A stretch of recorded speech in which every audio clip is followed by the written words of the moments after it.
Welcome to Teaching Truth. By royal appointment. That's been the theme for our reflections this week as we've journeyed with Joseph.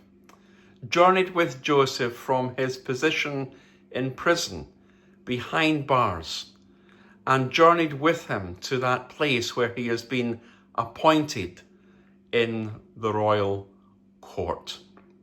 And today, for our final reflections, we want to think about the possessions which Joseph inherited. The possessions which Joseph inherited, and particularly the significance in these possessions. Let's read of these possessions in Genesis 41, verse 42. Then Pharaoh took his signet ring from his finger and put it on Joseph's finger. He dressed him in robes of fine linen and put a gold chain round his neck. He had him ride in a chariot as his second in command, and men shouted before him, "Make way." Thus he put him in charge of the whole land of Egypt. What possessions did Joseph receive? First of all, he received a signet ring. Now note very carefully, there was no second ring made for Joseph because Pharaoh took the ring off his own finger and placed it on Joseph's finger. Very significant. Very significant because this speaks to us of complete authority. You see, whatever law Joseph had to make or whatever edict he had to enforce, he now had the full weight of the Egyptian throne behind him. And so the giving of this ring, this signet ring from Pharaoh's own finger to Joseph's own finger, indicates that Pharaoh had complete confidence in Joseph, even though he had only met him that very afternoon. The ring speaks of complete authority. Well, if the ring speaks of complete authority, the garments of fine linen speak to us of purity. You see, Joseph, when he was brought from behind bars, would have been dressed in his prisoner's clothes. He would have been quite a ticket, to be honest. And even when he interpreted the dream for Pharaoh, he would have been in his prisoner's clothes. And so this garment of fine linen in which Joseph is now dressed speaks to us of his purity. Yes, it's true that Joseph had been accused of a crime, but hear this, Joseph was not guilty of it. Joseph was pure.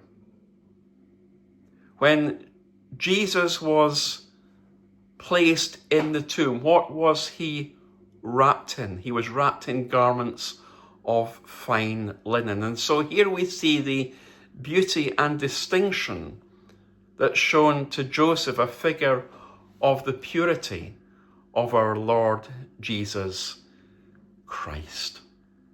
Joseph was pure. He was a man of principle and integrity. And therefore the garments of fine linen were appropriate for him. The signet ring speaking of authority. The garments of fine linen speaking of purity. And the gold chain speaking of dignity. The gold chain was placed round Joseph's neck. Now, why is that significant? Well, that's significant because At one time, as Joseph was sold into slavery in Egypt by his brothers, he would have been shackled with iron round his neck. You can picture almost the scene of prisoners being led across the desert with the iron chained round their necks.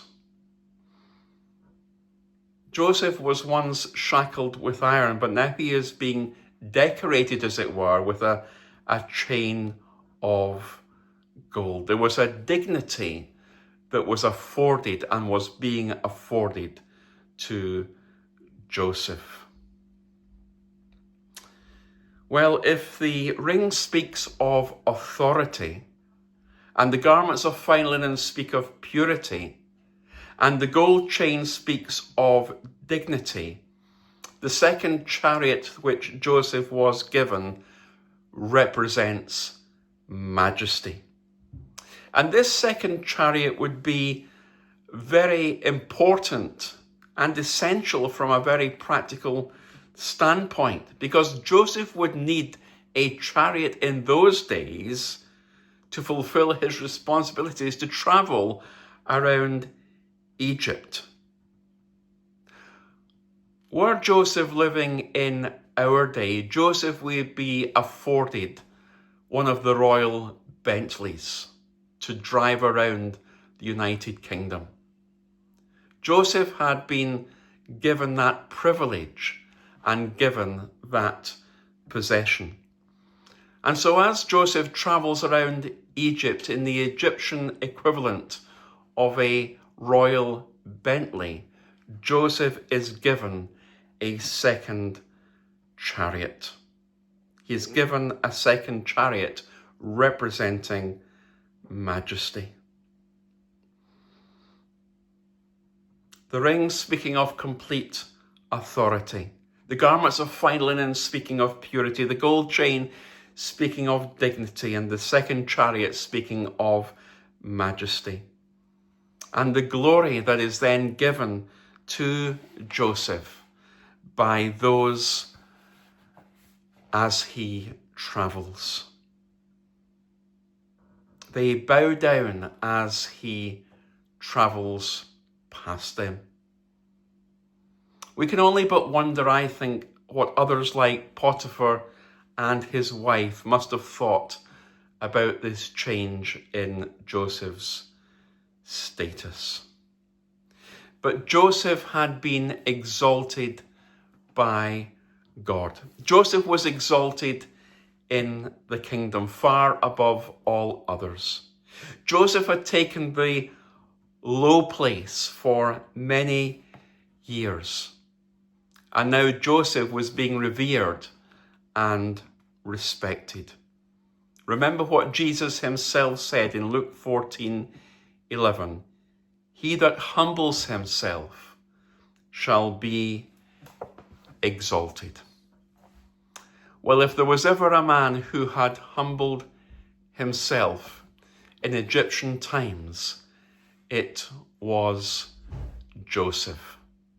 And because Joseph had humbled himself, God had taken him from the pit to the prison and now to the palace. A remarkable transformation in the life of Joseph.